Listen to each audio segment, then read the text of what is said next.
And then Nate, whenever you would like to share your screen, you'll be good to go. And I can do the just talk ahead of time. Okay, 1 second, let me.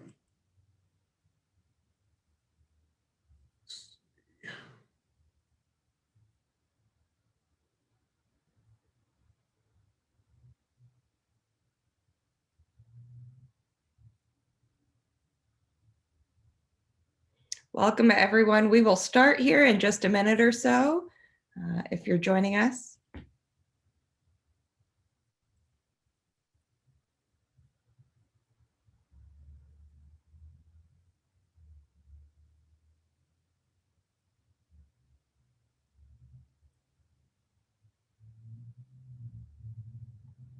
Okay, and I can see you, Nate. Let me see if I can. Full version here.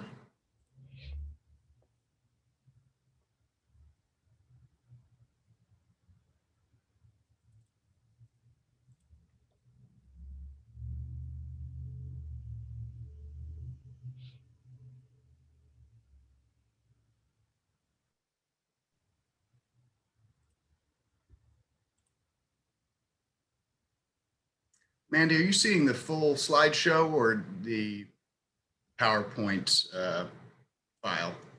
I'm just seeing the introduction slide. Okay, great. Just that slide. Great. Yep. Okay. All right. Well, we can go ahead and get started. It is 10 o'clock. Welcome, everybody, and thank you for joining us. I'm going to let Nate talk about Ceca because I don't want to do it disjustice or injustice by not giving it the full introduction that it deserves. But I do want to say that Ohio Healthcare Association has been open to this and very much think that our members should participate in it. And it comes with a strong recommendation from the Pennsylvania Healthcare Association, which I know that some of our facilities have facilities or companies have facilities in Pennsylvania as well. So if you do, and if you have any experience, we'd love to hear your experience at the end. Currently, I have everybody muted, and we will take questions and comments at the end. So at that time, I'll unmute, or I won't unmute you. I will allow you to unmute yourself, and I'll give you the directions on how to do that at that time. But I'd like to go ahead and introduce Nate and have you take over. All right. Well, thank you, Mandy, and thank you to the team at OHCA. Really a pleasure to get to speak with you all today. By way of background, my name is Nate Haam. I'm the president of Ceca Foundation. We're a nonprofit organization headquartered in Washington, D.C., but as Mandy mentioned, we work in a number of different states, including Pennsylvania, Virginia, Maryland, Arkansas, and some others. So really looking forward to getting to know some of the Ohio communities that OHCA serves. Ceca it stands for Celebrating Caregivers. It's a little bit of a mashup of words here, but our mission is to improve the experience of people in care communities by honoring the work of exceptional caregivers. So we use the staff, who are obviously your greatest resource, and by honoring actions that benefit residents and families, we know that we see more of them. You know, what you water grows. So we very much are mission-based and not-for-profit, and we really love working with the care communities that we have as partners. And I'll talk a little bit more about what our program looks like, but the first part here is going to be more academic, I guess, and just some research and things that hopefully can help you whether you decide you want to work with us or not. Let's see. All right, so I wanted to start with just a question, so something a little bit rhetorical, but if you want to type into the chat, feel free. If you think back over the course of your career, who or what person gave you your most meaningful recognition? You know, who was the person that said something to you that made you feel appreciated, that kept you going, kept you feeling inspired? You know, it could be your boss, it could be, you know, a patient or a resident, or a family member, but just wanted you to think a little bit about who that person might have been that kept you going. And this question's obviously been asked in a lot of different surveys over the years, but the results always tend to be sort of similar, and I think you'll find them interesting. So if you look at this little pie chart, you got a quarter or so saying it was their direct manager, a quarter or so saying maybe the CEO or the head of their facility. But then you also have other people, including, coworkers and the patients and residents themselves, your customers. But I think what I want to illustrate here is that not everybody consumes recognition the same way. And so it's important that you take into account that people feel appreciation, absorb appreciation from different sources differently. So in that vein, I think, let me just start out with a couple of goals for the session here. First, I want to sort of define what the challenge is. You all probably know it pretty well, but I think worth reviewing. Second, I want to identify some of the best practices for employee recognition in the healthcare space. Some of those you may know as well, but some of them may be surprising. And lastly, talk a little bit about how organizations can implement successful initiatives that actually impact what you want to impact, as opposed to maybe just putting a little bit of paint on top of something, things that are actually very successful for your organizations. I think that in our current climate, we've all sort of realized that technology, it can be an enabler and something that provides additional access when you have to do things remotely. But especially in employee recognition, it's something that can help you achieve a wide array of business objectives.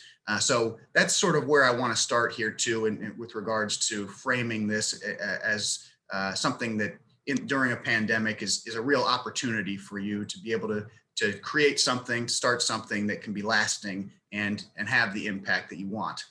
And then within the context of COVID, there's sort of an interesting dichotomy here. One is that the public perception of care communities, particularly long-term care communities and nursing communities, is actually on the decline. 54% of survey respondents saying they have a worse view now of long-term care facilities. And the majority of those respondents were over the age of 55. So in many cases, it's sort of your target consumer.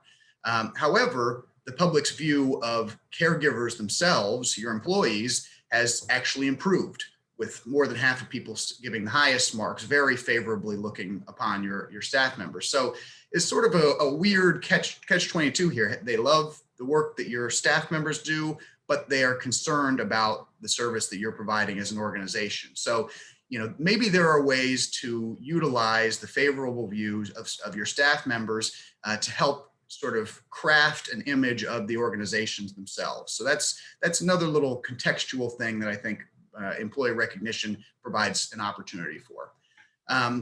And when we talk about recognition in the healthcare space, we're not just talking about saying thank you to people as they walk out the door each day. The goal is really engagement. You want people to feel connected to the work that they're doing and be passionate about it. So I've thrown together a little definition here that I think covers it pretty well, that your employees, if they're engaged, are willing to go above and beyond to solve problems without being asked to do so. And they view their work as a calling and more than just a job. They get a sense of fulfillment out of it. And then lastly, that they provide maximum effort with the goal in mind of helping your company succeed as well. So they get fulfillment personally, but they also believe in what you do and they want to see you succeed. So if you can achieve that engagement, you're going to have a number of different objectives that you want to meet in terms of quality of care, in terms of organizational performance that are aided by doing so.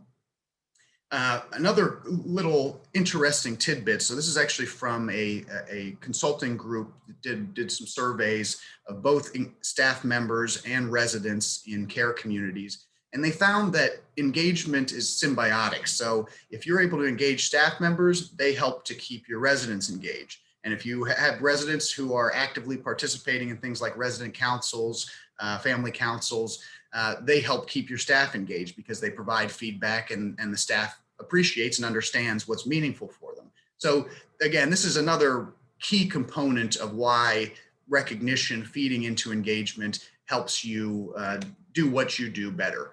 So where exactly are we right now with regards to caregiver engagement in the healthcare sector? So these may want to avert your eyes because this is not a pretty picture. I know that you all do wonderful work, but this is something that I think, there is a lot of opportunity to improve. As they say, biggest room in the world is the room for improvement. The healthcare industry is ranked at the bottom when it comes to employee engagement across all industries, with only about 1 in 5 employees saying that they're very engaged in their work, and a similar number saying that they feel that their manager or company is horrible at recognizing them. It's sort of a drastic term, but that's what came out of this survey. And then the number one reason that Americans leave their jobs is that they don't feel appreciated. Certainly there are other things, compensation related, the time it takes to commute from your home to your job. Those are important things certainly that factor in, but if you don't feel like what you're doing matters, it's much easier to look for something greener pastures, maybe within the industry, but maybe outside of it.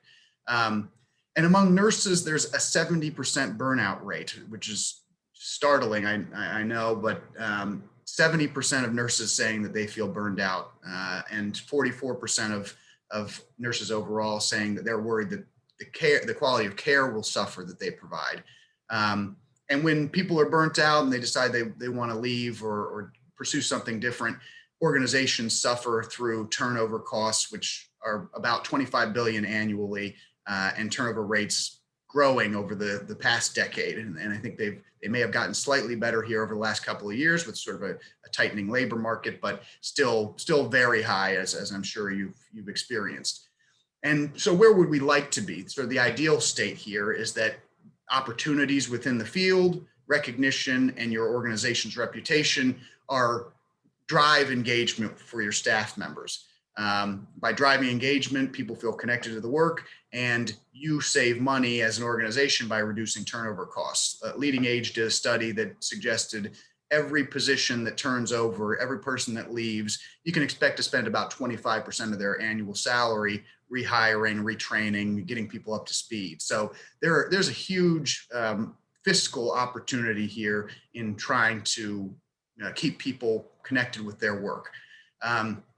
Not only are you cutting costs by keeping people, your best and brightest, but engagement directly correlates with key safety, quality, and experience measures. So, you're doing your job better. You're probably attracting more new clients, customers, and with reimbursements, you may be getting more out of it because you're doing better on your surveys.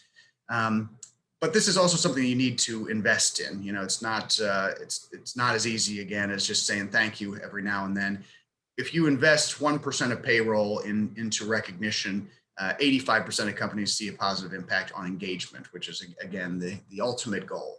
Harvard Business Review says that recognition is the most low cost and high impact way to combat burnout and turnover. So again, this is an opportunity here, and one that doesn't have to be incredibly costly. In fact, it's sort of human nature to want to feel appreciated and to show others appreciation. So if you can do it effectively, if you can invest a little bit of time, money, and effort, you will see positive results. And that's something that I've had the opportunity to see firsthand here over the last 7 years that Ceca has been around. What actually drives engagement? So, I think this is a little bit interesting here because there's clearly a lot that goes into it, but employee recognition actually outpaces things like work-life balance, which is sort of startling in terms of driving engagement. Your culture and values, I think some of that recognition feeds into that. And there's sort of another relationship that's tied together. And obviously your relationship with your manager is incredibly important as well. But surveys suggest employee recognition is actually the number one driver. And then you see some other ones here in a separate survey: tuition reimbursement, inclusivity, perks, wellness, all things that can make a difference, but recognition outpaces all of those. From sort of an academic or philosophical perspective, we can understand why this is important in the context of of Maslow's theory of the hierarchy of needs. You have your basic needs: food, shelter, clothing, things that obviously we all strive to have because they allow us to live. But then you have the higher level needs, recognition being the next step on the pyramid, that you view something, whatever you do day in and day out, as a career. That's sort of the next step in terms of actualization. And then the top one is meaning, that what you do inspires you, that you view it as a calling, that this is something that you love doing day in and day out because you understand the impact that you make and you enjoy doing it. So how do we get people to that top level, to viewing their work as a calling in healthcare? I think we have some a leg up on some other industries, because the people who come into the healthcare field genuinely want to serve their communities, generally want to help people. But as we saw in an earlier slide, we're struggling a little bit with keeping those people engaged in the work, and we got to find ways to do it. So I always enjoy this little GIF here, but there's a saying that culture eats strategy for breakfast. So as much as you plan around and come up with different things that you feel like you can do to strategize your way into a better organization, it really is about your culture. You want people to feel that you walk the walk and not just talk the talk about your mission and your values, providing exceptional care and serving your community. So within the context of all of this is a cultural thing that you want recognition and mutual appreciation and teamwork to be elements of your culture that you view as important. But I think organizations often fall into this problem here. I have a friend, Marty Moore, who's a chief nursing officer, used to be chief nursing officer at Medline. She calls it the Beartooth Mountain, but I like to refer to it as the engagement seesaw.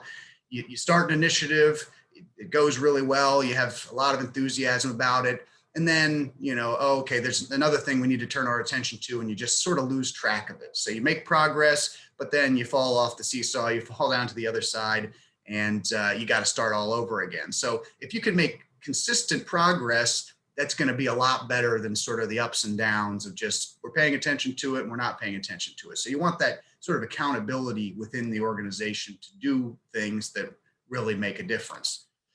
So how do you go from sort of, maybe you have something that you do that you like already, which is terrific. You want to be injecting your personal touch into things, but maybe you're saying, okay, we got to start from ground zero here. There's a lot of work to be done. So how do you go from 0 to 360? So the 360 is very intentional here. As I said in the second slide, people absorb their recognition differently. And so you really want to sort of have a 360-degree solution to allowing for that recognition to happen. So I'll talk a little bit about ways that can do it. And maybe you're starting from square one, and you say, okay, where do we already receive positive feedback? Clearly, most organizations, receive it from the horse's mouth. Suggestion boxes, comment cards, phone lines people can call into and say something nice about a staff member. Maybe you got some things in your welcome packets. Maybe you have a portion of your resident council or family council meeting that's for kudos, cheers. So those may be opportunities already, but you may also be getting them from your workforce. So maybe there's a website link that allows for people to fill out a form. You got review sites out there, Glassdoor and others, where you may be getting some positive feedback. You may have employee evaluations done on a periodic basis, and things come out of those that you write down and put in people's files. HR clearly is an input, a source for getting that type of feedback. And maybe you have a program, actually, Employee of the Month style, where people fill out cards with the express purpose of saying thank you to one another. So you may have some or all of these things, and they are all ways that, or opportunities for you to sort of disperse and publicly show appreciation to team members.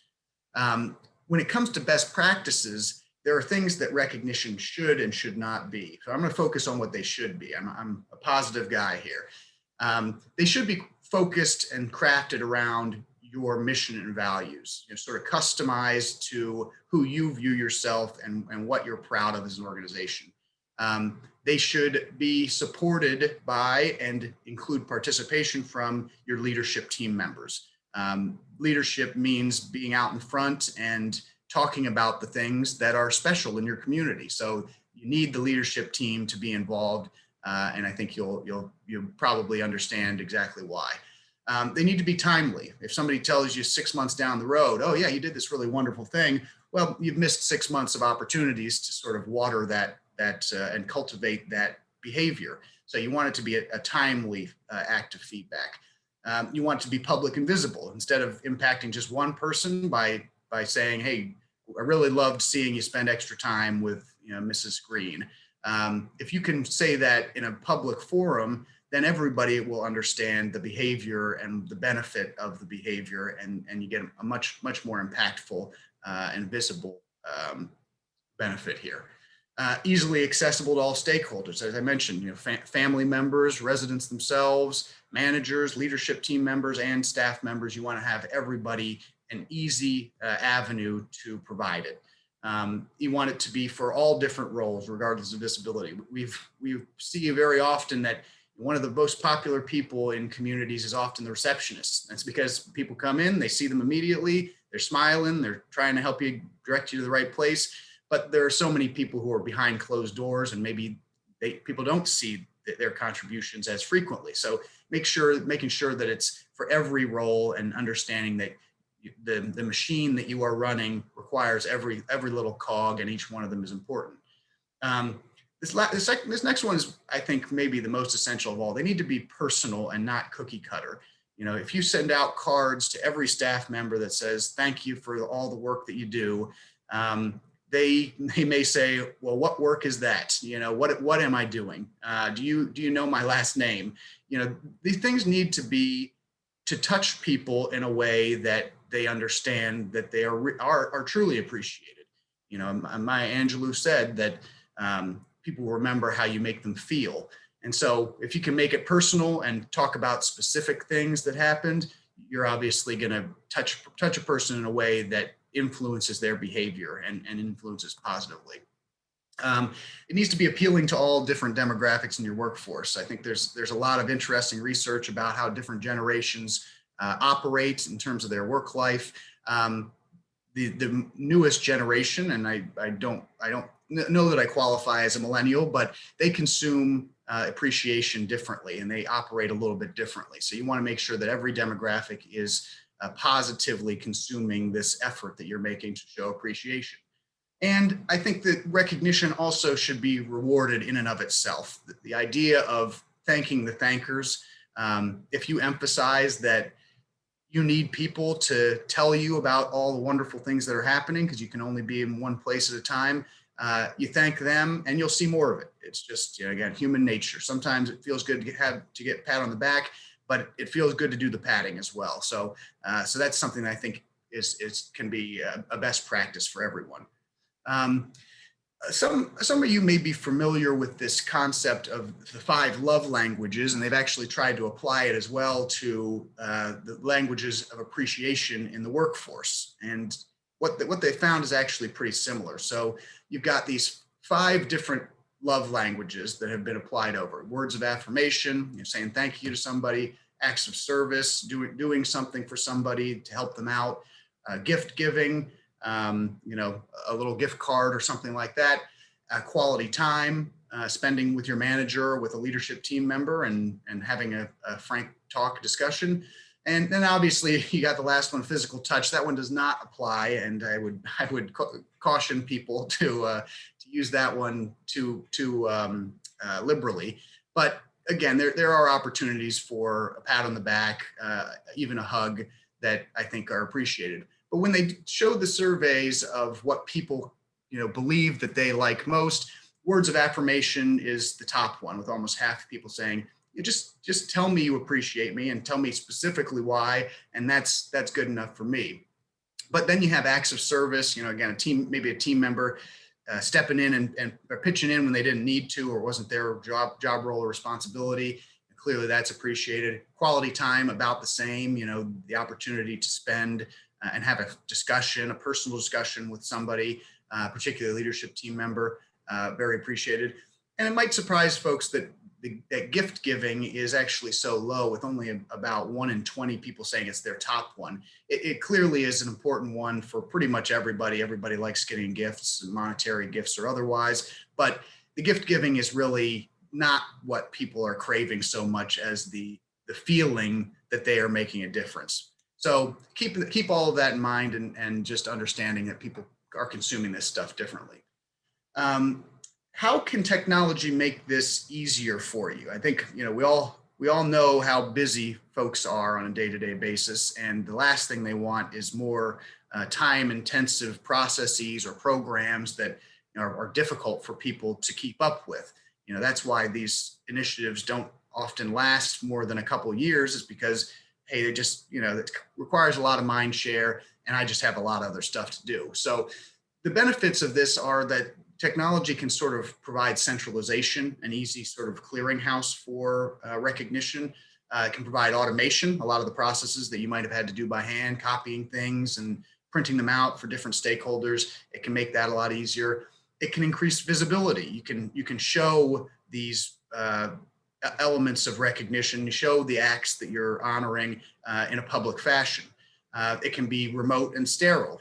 Clearly we're all being challenged by the pandemic here, and this is a way that you don't have to have people touching things, and they can do it on their phone or from their house, or through the magic of the internet.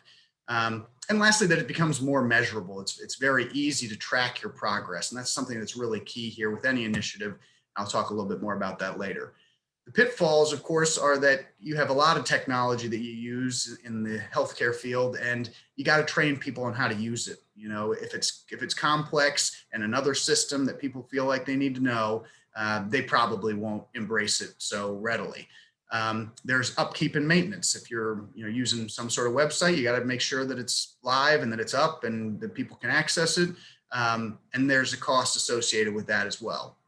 And then lastly, of course, cost in general. Usually you have to invest something. There are a lot of companies out there for profit that will have wonderful systems for allowing for project management and recognition, but they are not cheap. And with tight budgets and thin margins, it's not always easy to say yes to something that is going to have to be listed as a line item in your budget every year.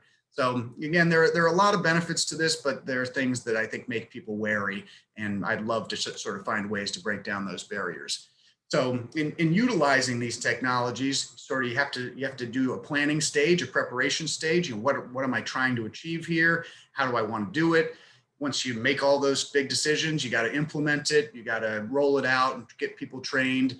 And then even if you train every one of your staff members, there's still an effort that is required to scale and maintain it and make sure that it works for you and that you keep improving upon it. At the very end of the day, anything that does not improve over time is you're sort of lagging behind. So there is a sort of a way that you have to walk through this stuff, and clearly, again, another potentially intimidating factor.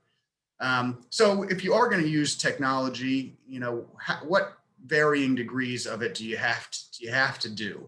I think a lot of organizations, especially in the past, have been very familiar with sort of the no cost, no technology one, a paper-based solution that people fill out a form, they drop it in a box, you go and collect the things at the end of the month. And that's certainly one way that organizations have tried this in the past. There's a sort of a lower cost, lower tech option. Maybe it's just an email address that's sort of your central repository for getting these things. And if somebody monitors it and somebody prints these things out at the end of the day and shoves them in people's files. Then there's the medium cost, medium technology solution, a form on your website that puts in a database and it's stored there and you can access it when you're ready. And I think the most comprehensive solution, but often costly, is that it's a full platform-based, multi-directional, automated system or platform that you use to do this stuff. And again, there are a lot of benefits of it, but frequently they come with a price tag that is not as palatable to organizations who are, again, just trying to focus on quality of care.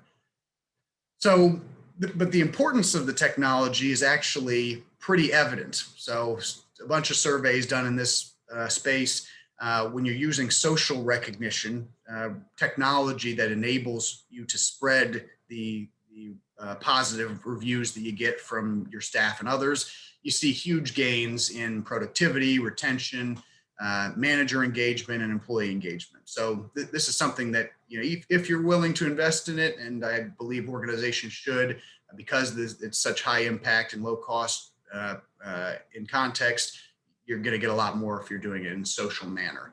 And then the business impact, and this is across sectors, improving stock prices, the net promoter score, which people may be familiar with. Would you recommend this organization to a family member or friend? Improvements there, and then individual performance of staff members. So all these things going up over time using social recognition in a way that is more impactful than just doing it by paper. And I think I want to remind people that you don't have to go this thing alone. There are folks out there who are willing to help, and Ceca Foundation is one of them, certainly. I'll get a little bit more to what we do later, but if you can successfully implement peer-to-peer recognition, you're going to see a bigger impact. And this is also to say that as leadership team members, as people who are at the top of the employee pyramid, you shouldn't view this as being solely your cross to bear. A lot of leaders feel like, okay, well, if I'm not driving this, then it's not happening. You can lean on others, and as I mentioned earlier, if you are you're in your office and you've got a bunch of things to do day in and day out, there's no possible way that you can be the only one seeing everything that goes on. So you gotta lean on other people to help you tell the story of what it's like to be at your community. So you see that companies that use peer-to-peer recognition, getting every possible person invested in the idea of showing appreciation, you see increases in customer satisfaction because the staff is actually encouraging one another and inspiring one another to be great. Okay. I always like this quote from Sherry Sandberg. If you're offered a seat on a rocket ship, don't ask what seat. I think that people start asking questions, and it prevents them from embracing the idea that this can be successful, they can make progress. And when it comes to the millennial generation here, the programs that you run to show appreciation sort of need to be catered to them. You clearly want to attract people coming out of school to be a part of your workforce. You got to do it in a way that they consume it well. Millennials prefer instant feedback. So if given the opportunity to have some sort of instant gratification here, that's going to be more impactful for them. The mobile workforce sort of requires that you have something web-based, that works on computers, works on smartphones. Everybody's got one in their pocket. I think it was 2012 when smartphone ownership passed ownership of computers for families. So clearly having something that works in the mobile space is going to work well for you. And it allows for the instant gratification, instant feedback. I mentioned sort of tracking progress, and the truth is you must measure things to determine success. You can sort of be anecdotal about it. Yeah, no, I think people love this, and we enjoy doing it. I think it's great, but you should have ways of measuring this that actually prove to maybe your top management that what you're doing is working. If you are investing time and energy and resources, you want to be able to tell the story at the end of the day of what you've achieved. So you want to be surveying your employees. I'm sure everybody does it. But how frequently you do so is actually pretty important as well. You want it to be at least every 6 months, and ideally even more frequently than that. There's a lot of pulse surveys, as they call them, maybe one question surveys that you do on a very regular basis that can be effective, but at least once every 6 months. And ideally, you want to sort of be able to stand on the shoulders of giants here. And there are a lot of companies like the Advisory Board, Gallup, and a number of them that do sort of employee engagement indexes that can help you ascertain whether you are actually achieving that goal of engagement. So you got to be measuring. And again, one of the things technology can provide is an easy way to do so that doesn't require a whole lot of time and effort. I think obviously the most fun part of showing appreciation and celebrating one another is the actual act of getting to do it here. So, there's a leadership servitude aspect to this where you and managers and leadership team members get to participate in the celebration and provide an opportunity to talk about, again, why you are special, why your community is special, why your employees are special. So you see here a couple pictures. This is in the former world where everybody could get together and hug. An opportunity to get those smiles, to give those hugs and pats on the back. And even today, where things are a little bit different, there are ways that you can effectively celebrate people without having to be really close together. And we've seen a lot of wonderful presentations of the Ceca Award that have been done over Zoom. And we've actually had a couple of really fun opportunities to, sort of patch in family members. We've had, young children who get to say, "Congratulations, mommy." And, when you see the look on their face when the family surprises them, coming in over a computer, you can tell how meaningful that is. So there's an opportunity here to bring in important stakeholders and allow them to participate. And again, it can be a lot of fun and opportunities for creativity. Now, with the American Healthcare Association, you may already be silver or even higher, but there is a quality award, the Silver Achievement in Quality, and there's a section of it that actually applies very much to what we're talking about here, having recognition programs and effectively supporting your workforce. So if you can figure out a way to do this well, and particularly with regards to the Ceca Award program that we sponsor, this can help you achieve some beneficial things within the AHCA framework and OHCA here. So again, there's other ways that this can impact your bottom line, improve your business. So I'll move on here just real quick and give examples of what we do here at Ceca. Again, I'm very proud of myself figuring out how to animate this thing, but Ceca is for celebrating caregivers. So that's the conceit here. That's what we're trying to do. We're a nonprofit. We were founded sort of in memory of Mary Lawler. Our founders, Matt and Rosemary Lawler, were inspired to do this because of the care provided to Mary at the end of her life. She was in the Women's Army Corps during World War II. 7 days after D-Day, she was marching across Omaha Beach with a platoon of WACs, as they call them, on the way to Paris to support the efforts. And so as Matt's mother, she was obviously a very seminal figure in his life, somebody he admired greatly and took care of him and his siblings when they were young. And so when it came time for her to receive that little bit of extra care, it was very difficult for them to come to terms with the idea that they might need to turn that care over to people that they weren't family members, relative strangers. And when they had to make that decision, they were very fortunate to find a community that really embraced Mary and viewed her more than a number on a door, but as a person. We're concerned about her quality of life and not just the quantity of it. So that sort of inspired what we do. And I think what struck them most was the individual relationships with staff members, beyond even just the clinical staff members, the porters, the food service workers, the housekeepers, sometimes are, have constant interactions with day in and day out.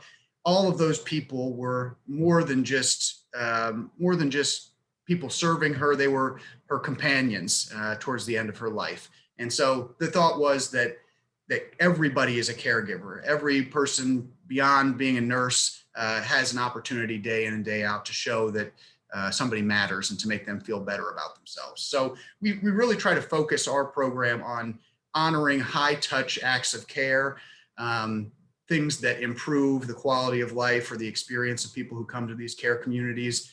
And we view this as a very complementary program. So whether you have, tenure based or years of service, birthdays, holiday type things for your staff members, this is something that can be very complementary and add to your existing efforts. So what we really are striving for here was, can we provide something to skilled nursing facilities, senior living communities, hospice, hospitals, et cetera, that is affordable so that it doesn't, nudge people out, and turnkey, easy to use, peer-to-peer recognition platform that is customized for the healthcare field. We also stay very much involved in terms of managing the program, marketing it to your staff members, ensuring that this can stand the test of time, and not just be one of the seesaw type initiatives that we talked about earlier. And then encouraging that 360-degree, every stakeholder has the ability to contribute participation with these easy to use technology, and encouraging it through some gift giving as well. There are some monetary awards I'll talk about in a second. But all of this is to say that the reason Ceca exists is because we share your passion for this mission of providing exceptional care and serving our communities. So this is something that we do because we love it. This is not, I'm full-time working here, but at the same time, I do this because this is something I care a lot about. Just some examples of how caregivers are recognized through our program. We have a web-based platform, cecaaward.org. Staff members can log in, search for a coworker, tell them what they saw them doing that inspired them or that they thought was wonderful. And then you get sort of a social media feel to it that encourages people to participate, and ultimately is intended to be fun and simple. We also have mobile applications, iPhone and Android. So smartphones makes it very easy on the go, whenever you're inspired to say thank you, being able to do it. Sometimes maybe it's on the bus ride home, or when you're back sitting in your lounger with a glass of wine. That's the moment of inspiration that makes it easy to do it. And the other thing that we supply our partners with is what we call the Ceca TV network. It is a big flat screen TV that comes along as part of the program. It put it in your front lobby or main high traffic area within your community, and it allows us to show the photos and names of everybody who has been nominated or recognized through the platform. So you get that extra public impact, public recognition, so that it's not just the once a quarter or once a month that you get to celebrate one of your own. Everybody who has done something worth celebrating gets to have their photo shown, and hopefully gets a little bit of shine, just so they know that they're making a difference day in and day out. So this is sort of part of the technology here. We also have a process, though, that I think provides credibility, independence, and so that people can really buy into what's happening and not view this as just some sort of human resources exercise where teacher's pet gets an award every once in a while. So we have these selection panels that, again, represent a bunch of different perspectives. Your organization, the leadership team member would serve on it. Somebody from maybe your family or resident council would serve on it to give the perspective of what matters to them, what impacts them positively, and then a member of the Ceca team. So we have a dedicated staff member or volunteer that participates along with you in this and tries to help you identify opportunities to maximize recognition and impact. Whether that's ensuring that you get people from different departments and job roles. These are things that the Ceca team helps with, along with managing the program. And it provides celebratory moments for teams, and we have a series of best practices that try to maximize impact for you through the public recognition, allowing the leadership team to be involved, integrating your mission and values into the program and into the celebrations, giving the opportunity for managers to create that bond with their workers. That relationship is obviously very critical. And even peer team members, maybe members of the community, other stakeholders who can be involved. And then lastly, encourages people to share their stories. We want to hear the stories of what exceptional care looks like. So if we can encourage that, we get more of it. The Ceca Award also comes with a monetary component. It's $250 basically for monthly or quarterly honorees. We also do a Thank the Thankers gift card that we give away for somebody who submitted the recipient's nomination or submitted a bunch of different nominations to team members across different departments. And then we run an annual award across all of our partnerships, $2,500, a little bit bigger price tag. but we give that to at least 3 people each year from a variety of different communities that I think helps us, again, identify what is really special that's going on in across the nation in our care communities. Over the years, and these numbers are a little bit old, actually, about 30,000 nominations, about 1,000 people have been honored with the Ceca Award, and we've given almost $300,000 away to deserving people who, again, they appreciate the money, but I think the public support, the public appreciation is what really keeps them going. And we do help you track this. So we're a nonprofit, but we sort of operate like a business, and we got to be held accountable for our relationships. We are true partners in this. And so we measure sort of the recognition and participation rate from your team members. We want all departments participating and involved. We also use the Net Promoter Score and actually the Employee Net Promoter Score. So we ask your team whether they would recommend your facility to a friend or family member. And we've seen those scores improve by about 20% across the length of our partnerships. And then employee retention. So we try to help you keep your best and brightest. And we've seen that people who are recipients of the award or recognized through the program turn over at a much lower rate than one might expect. You can see some of the average numbers that facilities across the nation, over 50% turnover. It's just horrifying, but we help you keep them. I don't want to get too much into this, but because we will be distributing this this PowerPoint, feel free to look into it. How much time does this take to do, Nate? Is this gonna eat up all my time? I'm busy as it is. Here's a little bit of a breakdown about what you could expect if you wanted to do this. We can typically get programs up and running in about 30 days. And it only takes a few hours from a handful of team members to get it up and running. We can automate processes that, again, minimize the ongoing maintenance and support, but we're talking very small periods of time. And this is the fun stuff. This is the reading of stories about wonderful things that are happening. This is celebrating one another and celebrating team members. So feel free to take a look at this. And clearly, I would love people have questions, happy to answer them, happy to talk about my experience and just what I've seen within the research. Whether you work with us or not, our mission is to try to help in whatever way we can. So I'm always available for a conversation, and please feel free to ask any questions. I give my best to answer them, and I appreciate your time today. So thank you, everybody. Thank you, Nate. And everybody, I have made it possible for you to unmute yourself. If you've joined us through the Zoom platform, you can just press the red microphone and that will unmute you. If you are calling in, you would need to press *6 to unmute. You can also type any questions that you have for Nate into the chat box. And we'll pause to collect those.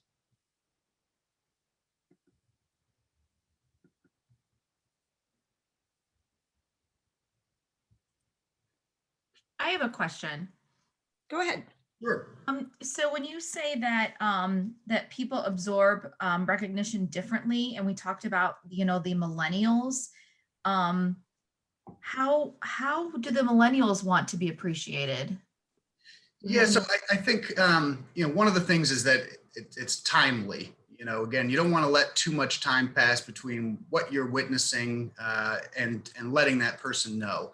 Again, I think they're more familiar with online platforms, and so the way that things can be shared over social media or just displayed visually, those are opportunities that millennials are much more familiar with, and clearly those are ways that if you can find a way to use technology to show people's profile photos or explain for them and show for them what the impact that they've made is, those are going to be ways that the millennial workforce will view this as being important, and that their role is making a difference. So I think those are the key ones, but clearly everybody's different, and not everybody wants a stadium full of people shouting their name and celebrating them. But if you can find ways to do it publicly without a whole lot of pressure, then that's certainly an opportunity as well. Thank you. Thank you.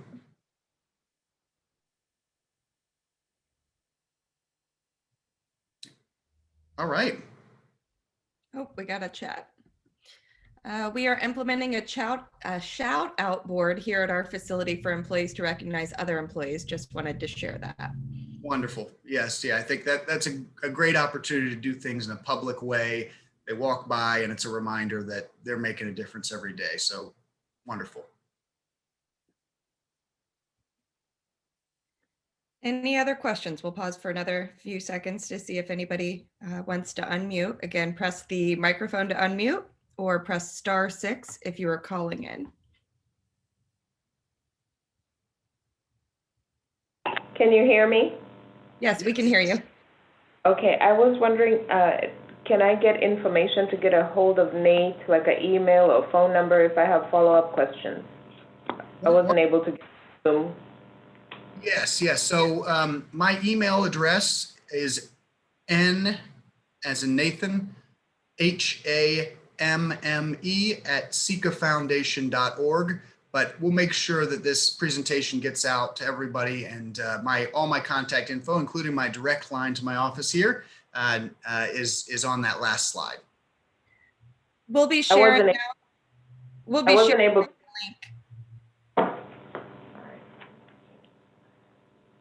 Yeah, I apologize. We will be sharing out the link to the recording as well as the PowerPoint handouts and information in our news bite on Friday. And we should be sharing that in one of the upcoming COVID bulletins. Just depends on how much news we get each day, which one we'll put that in. But it will go out. So look at those places. You can always email me, msmith@ohca.org, or give me a call on my cell phone, and I will get that information out to you as well. Thank you. Yep, I thank see you. another question here. How do you handle if other staff don't feel the team member is deserving of recognition? So, clearly this is something that you run into every now and then. Mandy is terrific, but she shows up late every day, and so others sort of resent the fact that maybe she did one really nice thing, but or Nate is a jerk, but he was nice to me one time. We try to integrate this into the process portion of the Ceca award program.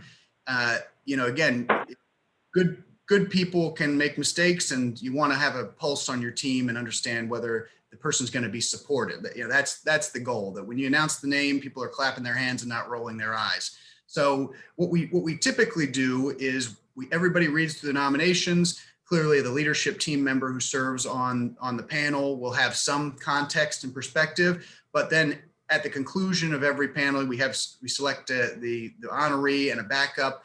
And the first thing they do is go to the Human Resources Department and make sure they don't have something in their file, ensure that, again, they're not in disciplinary action, and then go to the direct manager to say, hey, we're thinking about choosing Mandy.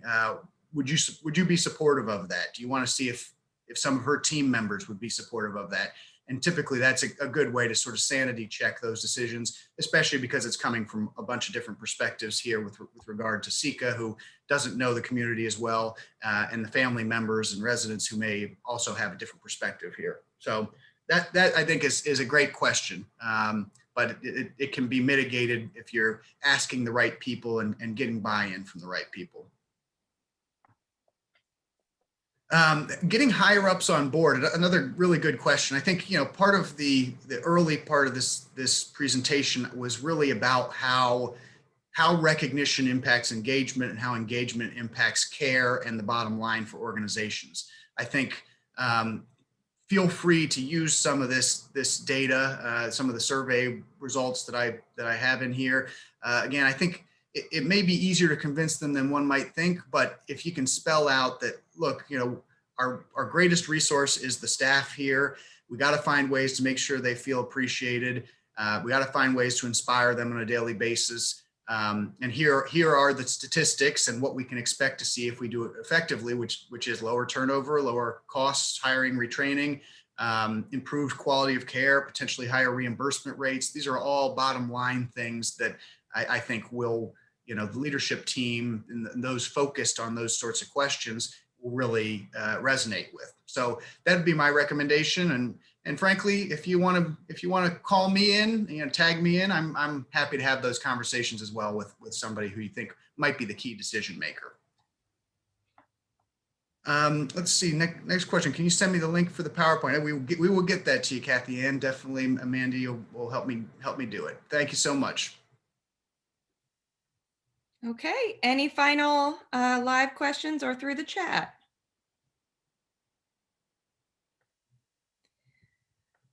Well, just because you did not ask them today does not mean that they won't be answered. So again, you can always email me, msmith@ohca.org. I will get you in contact with Nate.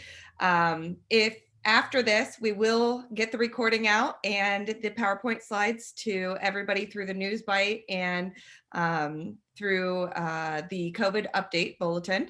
So hopefully everybody will have a chance to reach out to Nate if they're interested. And if you ever have any questions, we are always available here at the staff. So thank you for tuning in, and thank you, Nate, for agreeing to come on and present to us. My pleasure. Thank you. Hopefully everybody enjoyed, and look forward to hearing from you. All right. Thanks, everybody. Have a great day. Thank you. Bye-bye.